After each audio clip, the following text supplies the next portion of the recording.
আজ আমি আপনাদেরকে দেখাবো কিভাবে কেএম প্লেয়ার ইনস্টল করতে হয়। তো প্রথমে আমরা ব্রাউজারে চলে যাব, তারপর এখানে আমরা লিখব কেএম প্লেয়ার। তো এখানে আমরা দেখতে পাচ্ছি কেএম প্লেয়ারের অফিসিয়াল ওয়েবসাইটটি চলে এসেছে।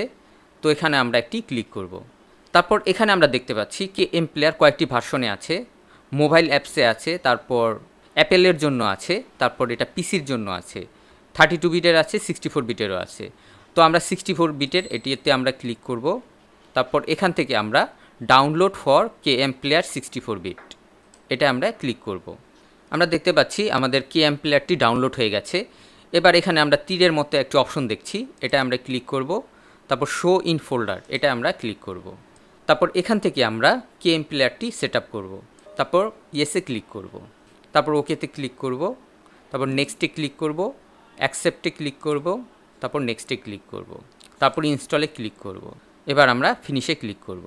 আমরা দেখতে পাচ্ছি আমাদের কেএম প্লেয়ারটি খুব সুন্দরভাবে ইনস্টল হয়ে গেছে। এবার এটাকে আমরা প্লে করে দেখব।